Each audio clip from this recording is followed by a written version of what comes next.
Buddy, RavenSky here. Just doing a quick update.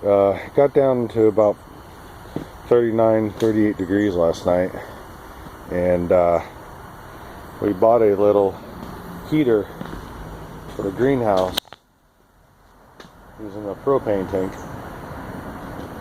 to keep these little babies in here warm, these little plants. And they're all just sitting on the floor at the moment. Maybe you can see this temperature. What does it say? 60 degrees. Kind of hard to see, but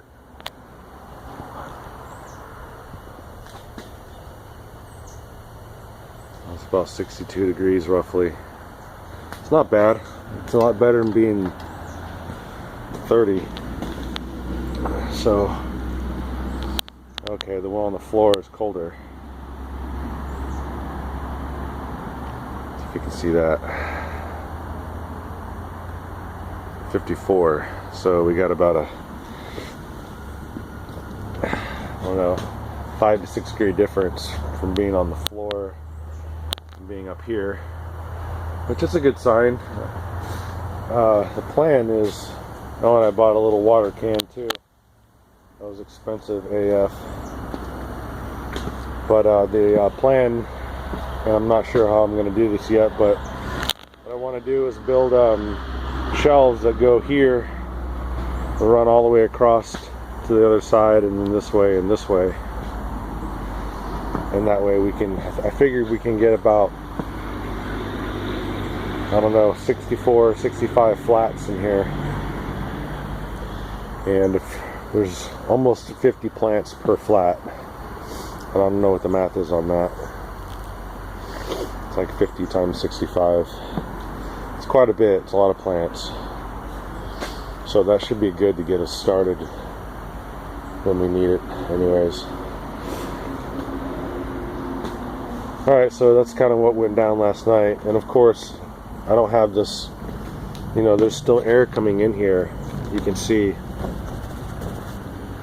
on the corners and stuff like that. Like right there, there's air coming in there, air coming in there. But from 3 feet up, everything's pretty sealed.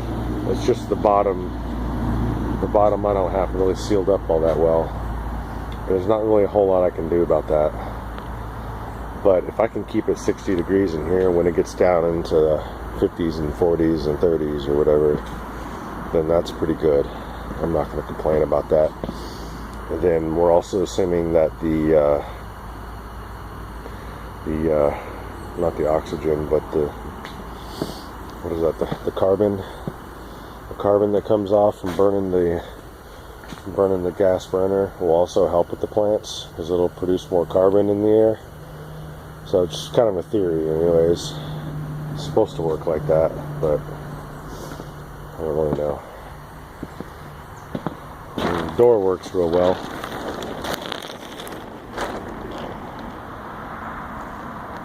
See how these things are doing. Surprisingly, we actually have little tiny plants that are still growing that have made it through the night. I'm absolutely astounded by that. And look at these. What are these things? Some of these are still growing. What is this? This is the romaine. Some of these little babies are still growing. Actually, these are doing pretty decent. I'm really surprised. So what else in here is not dead? The kale. The kale's not dead. Not all of it. Some of it's still alive. It'd probably be better if I put it inside the grow tent. I didn't have time to do that last night. So whatever's still alive at the end of the day, I'm probably going to take it into the grow tent. Everything here is pretty much dead for the most part. What's this? These are mostly dead. Those are the Roma tomatoes.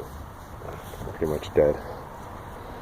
So looks like we got 2 or 3 flats here that I can actually stick into the grow tent. And I might actually just do that now for the hell of it. No, I'll leave them out here. Fuck it. go see how the other plants are doing. This is really the first night we've had that's been pretty cold like this.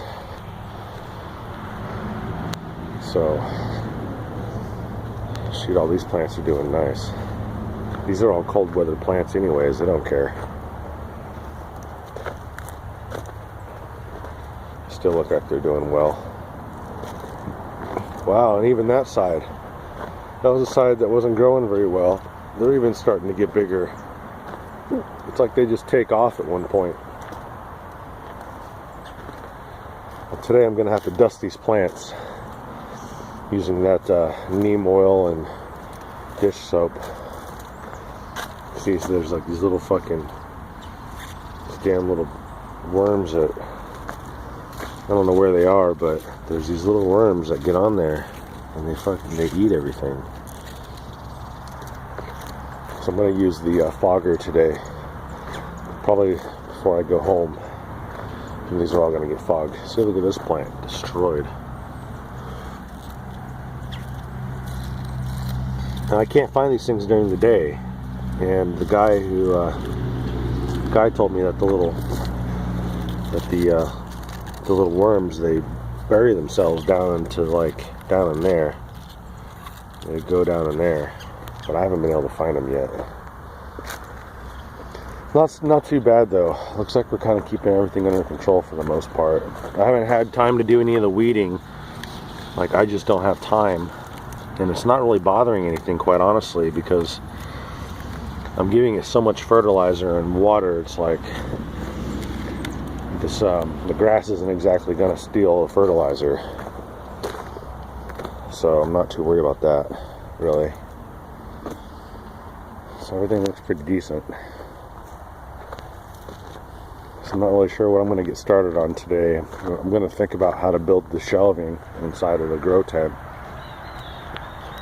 That's really the next on the list. Oh, and we're also getting a couple truckloads of perlite. And maybe I've explained to you what perlite is, or maybe I haven't. Maybe I can show you real quick. But the perlite is what we were using as our 50-50 mix for the compost for our plants. And it's basically this white stuff, and I don't remember exactly. It's some kind of rock or something. It's like this white stuff, and it's like a neutral pH. It doesn't really affect the plants or nothing, but the plants love growing in it. They love it. It's like plants just grow in it. You can just grow plants right in perlite, quite honestly. So we're supposed to be getting like huge, well, actually 3 dump truck loads, and I don't know when we're getting it, but we're actually going to get those loads, and we're going to put them over here on this side of the field. You can see our compost, our big brown compost pile from here, and that's where we're going to dump the perlite, is right next to the compost, and then we're going to have a tractor mix it up for us. And we're going to try to go to like more of like a 60-40 split on the perlite and the compost. And the reason why we don't want to go much further than that is because when we go to water the plants, if we have too much perlite, the water will just, the drip systems, the water will just go straight to the bottom. And that's not really what we're doing here. Like in hydroponics systems, they use perlite as a medium for the plant roots to hold on to. But the thing is, you have to constantly water them because the perlite doesn't hold water. So we're not quite doing a hydroponics type of system yet. So we need the compost in order to hold on, or in order to hold on to some of the water. So these are the big pots we're going to use. They're huge pots, really big. Alright, I'm going to try to cut this down before it gets to 10 minutes. Just doing a quick update. Alright everybody, peace out.